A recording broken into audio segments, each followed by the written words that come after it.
नमस्कार साथियों, आरकेपी study plus में आप सभी का पुनः स्वागत है। और आज हम लोग मैथ्स की क्लास यानी एनटीपीसी की जो है क्लास लेंगे और उसमें मैथ्स की क्लास लेंगे, ठीक है। अच्छा, एक चीज़ और आप सभी को सूचित कर दें कि आप सभी का एग्जाम जो भी स्टूडेंट आरपीएफ एसआई यानी रेलवे की एसआई की जो है पोस्ट के लिए अप्लाई किए थे और उसके बाद जो है टेक्नीशियन के लिए भी अप्लाई जो किए थे, तो उन स्टूडेंट सभी का जो है एग्जाम डेट आ चुकी है। तो नवंबर लास्ट से दिसंबर तक है, तो वो आप लोग डेट एक बार चेक कर लीजिएगा, ठीक है। तो अब क्या करना है, और एएलपीवी जो असिस्टेंट लोको पायलट की जो है पोस्ट है, उनकी भी वैकेंसी के लिए जो है डेट आ चुकी है। तो आप ध्यान रखेंगे कि आप लोग जो है अब क्या करें, प्रैक्टिस सेशन को अधिक से अधिक करें। अभी हम क्या कर रहे हैं, अभी हम चैप्टर वाइज प्रैक्टिस सेशन करा रहे हैं, ये बात ध्यान रखिएगा। अभी हम क्या कर रहे हैं, चैप्टर वाइज प्रैक्टिस सेशन। आज हम लाए हैं आपके लिए परसेंटेज का प्रतिशत का पार्ट 1 है, ठीक है। प्रतिशत टॉपिक का पार्ट 1 है। लगभग 8 से 10 मतलब इसमें क्लासेस रहेंगी, रिकॉर्डेड फॉर्म में रहेंगी, ठीक है। तो इस लेक्चर को हम लोग स्टार्ट करते हैं, शुरू करते हैं। और इसमें कैसे क्या क्वेश्चन आते हैं एनटीपीसी में यानी रेलवे में, और उसके बाद जो टेक्निकल डिपार्टमेंट है यानी नॉन टेक्निकल, यानी एक तो हो गया नॉन टेक्निकल और एक टेक्निकल डिपार्टमेंट, दोनों रेलवे में अलग अलग डिपार्टमेंट होता है। जैसे सपोज दैट कि कुछ टेक्निकल विभाग की पोस्टें होती हैं, जैसे टेक्निकल में टेक्नीशियन हो गया, एएलपी हो गया, और भी पोस्टें आती हैं। और उसके बाद जो है, तो आपको ओवरऑल सिलेबस लगभग एक ही है, तो आप बहुत ज्यादा विचलित नहीं होंगे, ठीक है। तो उसमें जो है अर्थमेटिक है, अलजेब्रा है, कुछ आपका टेक्नोमेट्री वगैरह है, वो सब हम कंप्लीट कराएंगे, ठीक है। तो अब हम अपनी क्लास को स्टार्ट करते हैं। चलिए, पहला पहले बात तो आपको परसेंटेज पढ़ने से पहले थोड़ा सा हम बहुत बेसिक सी बातें हम आपको समझा देते हैं, फिर उसके बाद अपनी क्लास को बिना देरी किए हुए स्टार्ट करेंगे। क्योंकि ये प्रैक्टिस सेशन है, तो इसमें हम बहुत ज्यादा जो है बेसिक चीजों पर बहुत ज्यादा फोकस नहीं करेंगे। ऐसा नहीं है कि बेसिक वाले स्टूडेंट नहीं जुड़ेंगे, बेसिक वाले स्टूडेंट के लिए ही पूरा लगभग मान के चलिए कि समझने के हिसाब से ही बनाया गया है ये। मतलब जो है एडवांस टू, मतलब अगर हम बात करें तो ये बहुत बेसिक से एडवांस लेवल की जो है मतलब सिस्टमेटिक तरीके से क्लास लेंगे। देखिए, अगर हम परसेंटेज की बात करें तो परसेंटेज में आपको बस हम बहुत कुछ नहीं बताएंगे, तो इतना आपको याद रखना है, प्रतिशत का मतलब होता है 1/100, बस इतना आपको याद रखना है। और दूसरा आपको क्या याद रखना है कि फ्रैक्शन कैसे बनाया जाता है, ठीक है। फ्रैक्शन कैसे बनाया जाता है, फ्रैक्शन वैल्यू कैसे निकाली जाती है। जैसे मान लो आपको 20% दिया गया है, तो आप फ्रैक्शन में कैसे बताएंगे, फ्रैक्शन में आप बताएंगे 1/5 लिखा है, यानी 1/5 कैसे, यानी 20 के बटे में 100 कर दिया, और 20 पंचे 100 यानी 1/5 आ गया। फ्रैक्शन का मतलब होता है, सीधा सा तात्पर्य है भिन्न, ठीक है। फ्रैक्शन का मतलब कुछ और नहीं है, फ्रैक्शन का मतलब है भिन्न, ठीक है। तो ये बात तुमको समझ में आई। चलिए, अब ये आपको वैल्यू इस तरीके से पता हो गई। अब हम अपने चलते हैं टॉपिक पर, कि जैसे आपको इतना बात तो पता हो गया। अब अच्छा, अगर एक और हम फ्रैक्शन पूछे, जैसे मान लीजिए तो होगा सीधा सीधा, जैसे मान लो 10% है, तो 10% का फ्रैक्शन कितना होगा, 1/10 होगा, ठीक है। और 25% का फ्रैक्शन कितना होगा, 1/4 होगा। ऐसे करके आपको पता होना चाहिए कि इसका फ्रैक्शन कितना होता है। दूसरी बात, एक चीज और समझेंगे कि यदि दिया हो 12.5% या 12.5 दिया हो, ठीक है, मतलब सपोज दैट 12.5 दिया हो और या 12 सही 1/5, बात एक ही है, ठीक है। तो अब इसका फ्रैक्शन कितना होगा, तो आप तुरंत क्या करेंगे, पॉइंट हटाएंगे, जीरो बढ़ाएंगे। और प्रतिशत के लिए क्या करा जाता है भाई, प्रतिशत के लिए क्या किया जाता है, हम बटे में 100 लगाते हैं कि नहीं लगाते हैं, बिल्कुल लगाते हैं। अब देखिए, ये अगर 25 से काटेंगे तो कितनी बार जाएगा, 4 बार जाएगा। और ये कितनी बार जाएगा, 25 पंचे 5 दूनी 10 यानी 1/8। इस तरीके से आपको ये बात पता चल गई, ठीक है। तो इस तरीके से ये मतलब फ्रैक्शन, आप ऐसे फ्रैक्शन निकालना होता है, बस ऐसे ध्यान रखिए, ठीक है। अब हम अपने पहले क्वेश्चन पर आते हैं। पहला क्वेश्चन बहुत बेसिक लेवल का होगा, और फिर जो हमारी अगली पीपीटी आती रहेगी तो वो थोड़ा एडवांस लेवल, लेकिन ऐसा नहीं कि क्वेश्चन नहीं आता है, ये बात ध्यान रखिएगा, क्वेश्चन आता है। चलिए देखते हैं, पहला क्वेश्चन आपकी स्क्रीन पर है। क्वेश्चन कह रहा है कि x का 45%, 450 का 15% और 600 का 30%, बताइए किसके बराबर है, बताइए। देखिए, अगर कहा जाए x का 45%, ठीक है, ये 45%, अभी ये बटे में 100 छोड़ दीजिए, ऐसे ही लिख लीजिए आप पहले, x का 45% प्लस 45% ऐसे बना देते हैं, 450 का मतलब क्या होता है, गुणा 15%, और 15%, ठीक है, ये 15% हो गया, और 600 का 30%, इतना दिया गया है। ये क्वेश्चन है, हमने अभी कुछ किया नहीं है। अब ध्यान रखेंगे कि कैसे क्या करेंगे। आप इस वैल्यू को उधर ले जाइए और उधर ले जाएंगे। देखिए 600 का 30% और माइनस, ये प्लस इधर से माइनस हो जाएगा 45 गुणे 15%। अच्छा 15% का हम कॉमन ले लेंगे तो कितना बचेगा, 15% का कॉमन ले लेंगे तो इधर क्या बचेगा 600 गुणे 2% और माइनस कितना होगा, तो आप देखिए 45, ठीक है 45 होगा। ये आपका पूरा इस तरीके से हो जाएगा। अब देखिए अब इसमें अगर ध्यान दें तो ये भी 1% है तो इसको 100 कर दीजिए और इसको भी बटे में ये प्रतिशत हटा दीजिए तो 100 कर दीजिए। हम प्रतिशत हटाए दे रहे हैं, ठीक है प्रतिशत हम हटाए दे रहे हैं, ये प्रतिशत हटाए दे रहे हैं और 100 लगा दिया। चलिए माइनस है, ठीक है। अब इधर क्या बचा था, ये बचा था केवल x का 45%, ठीक है 15 तिया 45 यानी x गुणे 3/100। और इधर क्या बचेगा, अब देखिए 6 दूनी 12 और 12 और उसके बाद ये कितना है 45 नहीं है 450 है, ये 450 है यहाँ पे, सॉरी 0 है। तो अब करना क्या है कि इसमें से घटा देना है इस वैल्यू को, ठीक है। अब इसमें से वैल्यू को घटा देंगे तो कितना बचेगा 750 बचेगा और अपॉन 100। अब इतना बात तुमको समझ में आता है। अब चलिए देखिए 0 से 0 चला गया और 3 से ये 3 दूनी और 3 पचे 15 और 250 आ गया, यानी x का मान कितना आ गया 250 आ गया। इस तरीके से आपका आंसर आ गया, ठीक है। इस तरीके से आप लोग करेंगे। देखिए अब इसमें कौन सा आंसर सही है, बी बिल्कुल। और ये बहुत बेसिक क्वेश्चन है, ऐसे समझ लीजिए, ठीक है। अब अगर हम अगले क्वेश्चन पर आते हैं और क्वेश्चन देखिए आप लोग और इसके बाद बताइए। देखिए इसमें क्या कह रहा है, 1 रुपए का 5 पैसा कितना प्रतिशत है, तो बताइए इससे सरल क्वेश्चन कुछ हो सकता है क्या। इसमें तो आपको डायरेक्ट ऐसे ही बता देना है, इसमें कुछ अलग नहीं करना है। देखिए इसमें क्या कह रहा है, 1 रुपए में कितना पैसा होता है 100 पैसा होता है और 5 पैसा कितना होगा 5% होगा, सीधी सी बात है। तो इसको सॉल्व करना है, नहीं बिल्कुल नहीं सॉल्व करना है। चलिए अगले पॉइंट पर आते हैं। यदि किसी संख्या का 20% 120 हो तो संख्या का 120% होगा, बताइए जल्दी से संख्या का 120% कितना होगा। चलिए देखिए इस क्वेश्चन को कैसे करेंगे आप लोग। यदि किसी संख्या का 20%, बहुत बहुत केयरफुली देखेंगे, किसी संख्या का कितना है 20% है और कितना है, ये बात ध्यान रखिएगा 120 है, ये बात तुमको पता चल गई। अब ध्यान रखिएगा, अब तुमको करना क्या 120% निकालना है, ठीक है। तो 120 बटे में कितना होगा 20 और गुणे ऊपर 100 नहीं करेंगे, यहां पर आप क्या करेंगे 120% का मान निकालना है, तो आप 120% का मान डायरेक्ट निकाल लीजिएगा, ठीक है। तो इस तरीके से आप देखिए ये कितनी बार जाएगा और 12 छंग 72 यानी कितना आ गया 720। तो इस तरीके से आपका आंसर कौन सा सही है, डी। अब ये बताइए सभी को समझ में आया एकदम, अगर नहीं समझ में आता है तो कमेंट कर सकते हैं आप। चलिए अगले क्वेश्चन पर आते हैं। अगला क्वेश्चन आपकी स्क्रीन पर है और आप सभी लोग इस क्वेश्चन का आंसर दीजिए। यदि x का 8% y के 4% के समान हो तो x का 20% समान है। देखिए ये बहुत अच्छा क्वेश्चन है, ऐसे क्वेश्चन एग्जाम में आपके आते भी हैं, ठीक है।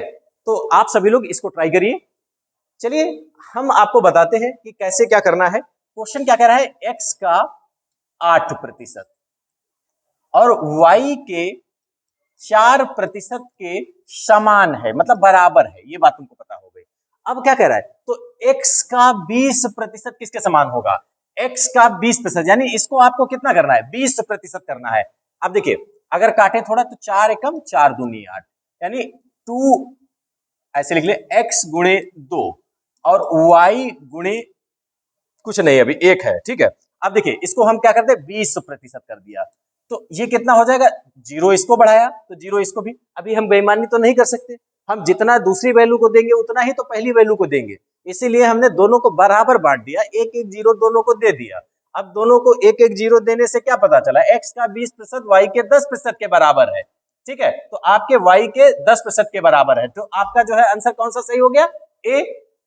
अब बताइए इसमें कहीं पर कोई दिक्कत आ रही है, नहीं। चलिए अगले क्वेश्चन पर आते हैं।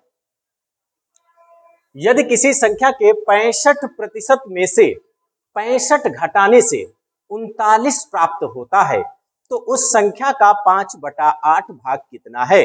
एक तो इसमें पहली बात आपको यह बताना है कि 100% मान कितना है और 100% के बाद आपका आंसर नहीं आएगा, ये बात ध्यान रखिएगा।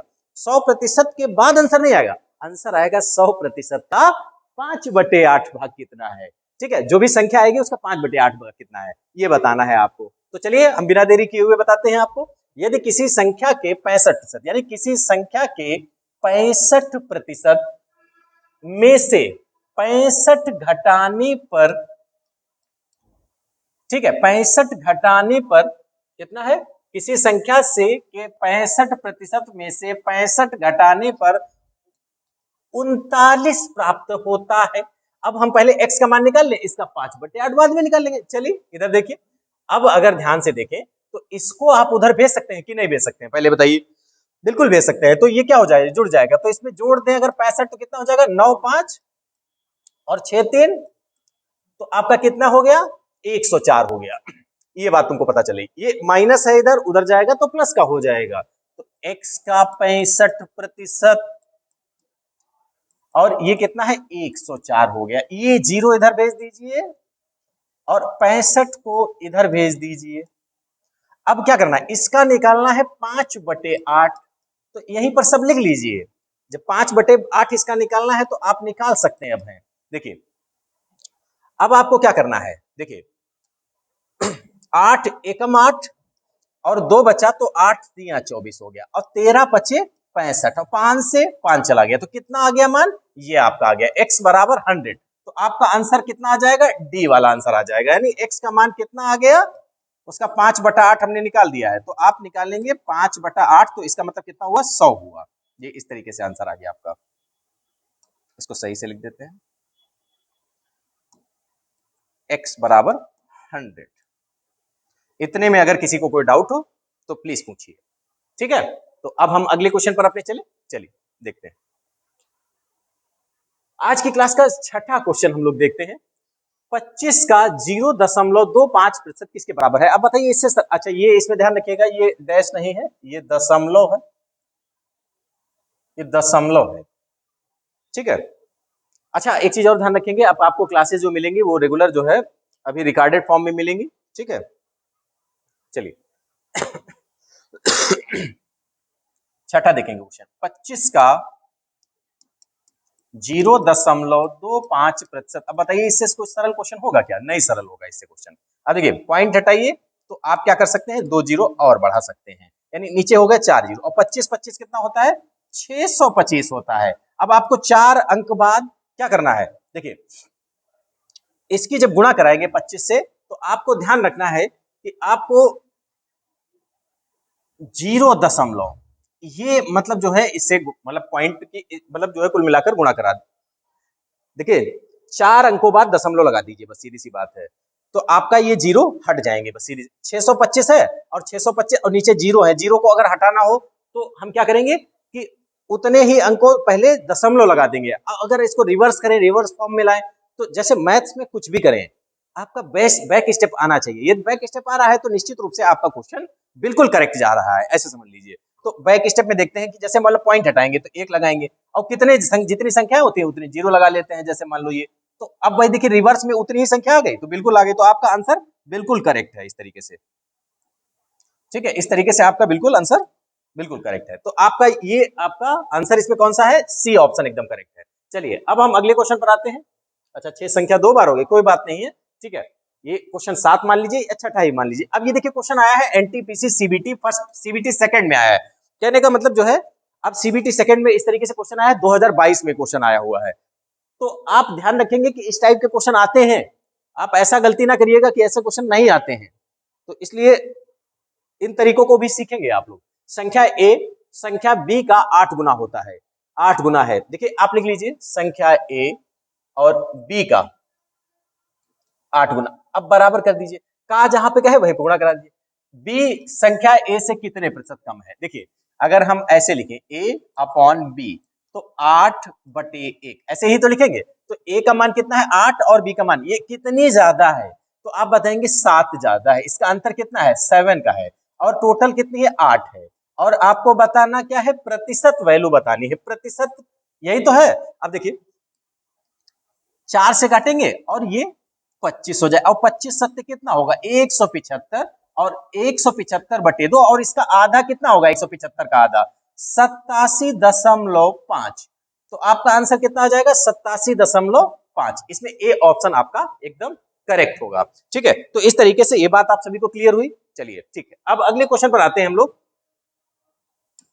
अगला क्वेश्चन, 7वां क्वेश्चन, 7.98 को 1.9 के प्रतिशत के रूप में व्यक्त कीजिए। देखिए ये भी क्वेश्चन एनटीपीसी सीबीटी फर्स्ट में आया है और ये 2020 में आया है आपका क्वेश्चन, तो ये भी क्वेश्चन बहुत अच्छा क्वेश्चन है, ऐसे समझ लीजिए। अब इस क्वेश्चन को आप सॉल्व कर सकते हैं, आपने इतने क्वेश्चन ट्राई कर लिए हैं तो अब इस क्वेश्चन को ट्राई भी कर सकते हैं।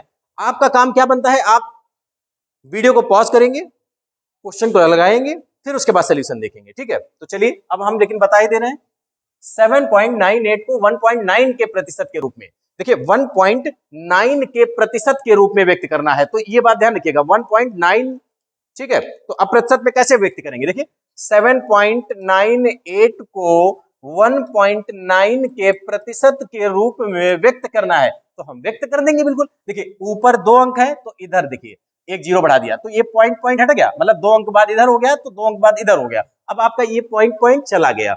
अब देखिए अगर कुछ काटे पीटे तो बिल्कुल काट सकते हैं, देखिए 19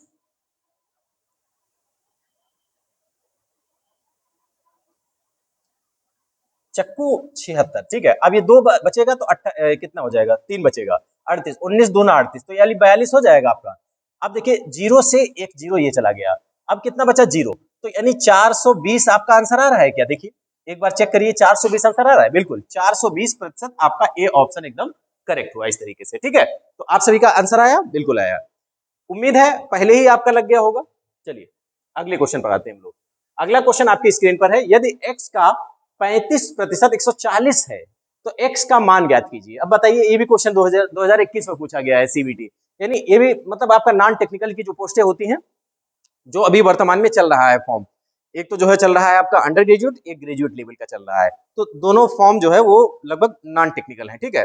उसमें ग्रेजुएट लेवल का है और नॉन ग्रेजुएट यानी इंटर लेवल का है। तो यदि x का मान 35% 140 है तो x का मान बताइए, मतलब कह रहा है कि x का, ये तो डायरेक्ट भी लगा सकते हैं, x का 35% 140 है, तो आप बताइए इसमें। बहुत अच्छा क्वेश्चन है, देखिए अगर ध्यान से देखो तो इससे सरल क्वेश्चन मिलेगा क्या, देखिए x का 35% कितना है, 140 है, और आपको बताना क्या, 100% बताना है, यानी 140 और 35 और गुणे क्या कर देना है, 100 कर देना है। अब देखिए 35 दूना 70 और 7 दूनी 14, यानी कितना आ जाएगा, 400 आपका आंसर आ जाएगा डायरेक्ट ऐसे। देखिए देखिए कितनी बार जाएगा, 35 दूना 70 और 7 दूनी 14, यानी 4 बार जाएगा आपका, 35 चौके 140, अब 400 आ जाएगा। तो इस तरीके से सी ऑप्शन एकदम करेक्ट हुआ। अब बताइए इस टाइप का एक क्वेश्चन, एक दो क्वेश्चन आपका आता है ऐसे, देखिए सरल है लेकिन फिर भी आता है, ये बात ध्यान रखिएगा। क्वेश्चन मॉडरेट भी आते हैं, इजी भी आते हैं, हार्ड भी आते हैं, तो तीनों टाइप के क्वेश्चन आते हैं, ये बात ध्यान रखिएगा। लेकिन आपको सरल वाले तो बिल्कुल नहीं छोड़ने हैं, जो मॉडरेट है उनको भी नहीं छोड़ने हैं। अगर बहुत कोई डिफिकल्टी क्वेश्चन में आती है तो आपका समय बहुत कम है उसमें, तो आप एक आधा क्वेश्चन छोड़ सकते हैं। तुम ये कसम नहीं खाना है कि हमको 100% करके आना है मैथ्स में, ऐसा नहीं है, और सब्जेक्टों में करिए क्योंकि टाइम बहुत ज्यादा फिर ले लेंगे आप। चलिए अगले क्वेश्चन पर आते हैं। एक टीम 45 खेल खेलती है, जो खेल खेले गए खेलों का, क्या क्वेश्चन कह रहा है, फिर से पढ़ते हैं। एक टीम 45 खेल जीतती है, जो खेल जो खेल खेले गए खेलों का 60% था, ठीक है। अच्छा, टीम ने कितने खेल खेले, टीम ने कितने खेल खेले। अब देखिए ये भी क्वेश्चन बहुत बहुत इजी है, इससे सरल क्या हो सकता है बताइए, लेकिन ये 2016 में पूछा गया है एनटीपीसी में। तो अब देखिए इसको क्वेश्चन को करें तो कैसे करेंगे, देखिए 45 खेल खेले जाते हैं और जो कि खेल 60% है, यानी आपको क्या कह रहा है कि 45 जो खेल हैं वो कितने हैं, 60% है, और आपको क्या बताना है, टीम ने कितने खेल खेले,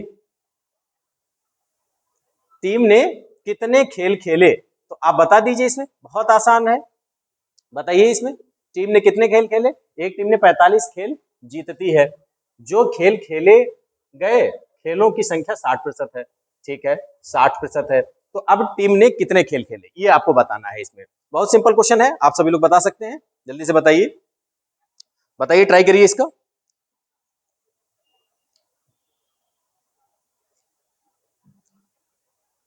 बताएंगे, अगर मान लीजिए इसका 100% कर देते हैं तो 0 से 0, ये 2 बार, 9 बार, और ये 9 पचे 45, क्या हम कर दिए 0 से 0 और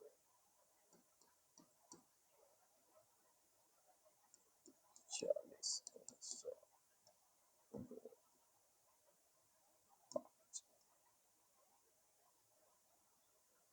चलिए देखिए, एक बार देखते हैं,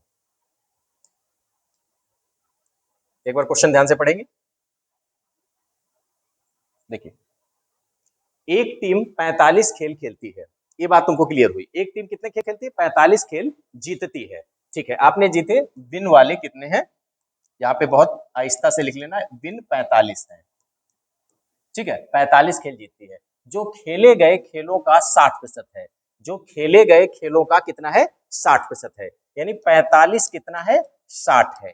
अब देखिए क्या करना है, आपको 100% बता देना है। 0 से 0 चला गया। अब देखिए 3 दूनी 6 और 3 एकम तिपच 15, और ये कितना होगा? 2 पंचे 10 और 15 पीछे 75। तो आपके टोटल खेल कितने खेले गए? 75 खेल खेले गए। ये बात ध्यान रखिएगा। क्वेश्चन बहुत सिंपल था, आपको डायरेक्ट करना है, बस ऐसे ही समझ लीजिए। ठीक है, देखिए क्या कह रहा है, एक टीम 45 खेल जीतती है और जो कि 60% है, बस इतना याद रखना है। यानी 45% कितना है? 60 है, बस ऐसे ध्यान रखना है आपको। ठीक है, तो चलिए अगले क्वेश्चन पर आते हैं हम लोग। जो भी क्वेश्चन नहीं समझ में आता है आपको, तुरंत कमेंट बॉक्स में आप जो है मेंशन करेंगे, अगली क्लास में हम जरूर आपको एक्सप्लेन करेंगे। ठीक है, और कोशिश करेंगे कल से क्लास आपकी लाइव करेंगे, देखते हैं। ठीक है, और जो लाइव क्लास रहेगी वो लगभग 7 o'clock पे रखेंगे। ठीक है, 36 किलो बारूद में 27 किलो नमक, 5.4 किलो चारकोल और सल्फर की कुछ मात्रा उपस्थित है। सल्फर का प्रतिशत ज्ञात कीजिए। देखिए ये आज की क्लास का लास्ट क्वेश्चन है। ठीक है, तो अब हम क्या करेंगे, और बाकी कल से जो क्वेश्चन कराएंगे वो लगभग 15 क्वेश्चन कम से कम मिनिमम आपकी प्रैक्टिस कराएंगे, 15 से 20 क्वेश्चन। ठीक है, तो आप सभी लोग तैयार रहेंगे। चलिए, आज पहली क्लास थी तो इसलिए हम थोड़ा जो है 36 किलो बारूद में 27 किलो नमक, 36 किलो बारूद में क्या है? 27 किलो क्या है? नमक है, और 5.4 किलो चारकोल है, और सल्फर की कुछ मात्रा है। अब ध्यान रखिए, इसमें से आप निकाल दीजिए 27 निकाल दीजिए, तो कितना बचा? 27 निकालने, 27 किलो नमक है 36 किलो में, तो आपका बचा 9। ठीक है, यानी 6 3 9, 9 बचा आपका। अब 9 में 5.4 किलो, 5.4 किलो क्या है? ये आपका चारकोल है, और सल्फर की कुछ मात्रा है। सल्फर की मात्रा कितनी हो जाएगी, बचेगी? देखिए इसमें से निकाल लीजिए, तो आपका बचेगा 3.6, 6 और 3 9, हाँ बिल्कुल 3.6 बचेगा। ये क्या है? सल्फर की मात्रा है। सल्फर का प्रतिशत बताइए, सल्फर का प्रतिशत कितना होगा? देखिए 3 मतलब सॉरी, देखिए टोटल मात्रा कितनी है? 36 है, और सल्फर की मात्रा कितनी है? 3.6, और प्रतिशत में व्यक्त करना है तो व्यक्त कर दीजिए, पॉइंट हटा दीजिए, 0 बढ़ा दीजिए। 36 से 36 चला गया, 0 से 10% मात्रा है सल्फर की। बस इस तरीके से आपका क्वेश्चन, बहुत इजी क्वेश्चन था। ठीक है, तो इस तरीके से ये क्वेश्चन आपके कंप्लीट हुए, और कल आपकी जो है देखते हैं कि कल कोशिश करेंगे 6 बजे से या 7 बजे से। ठीक है, हम शेड्यूल कर देंगे कल की क्लास, और फिर उसके बाद आपकी क्लास कराएंगे। ठीक है, तो कल आपकी क्लास लाइव ही रहेगी। ठीक है, तो चलिए आज की सेशन को यहीं पर समाप्त करते हैं। ठीक है, और सभी लोग चैनल को सब्सक्राइब करिए और ज्यादा से ज्यादा शेयर करिए। ठीक है, बाय बाय दोस्तों, जय हिंद दोस्तों।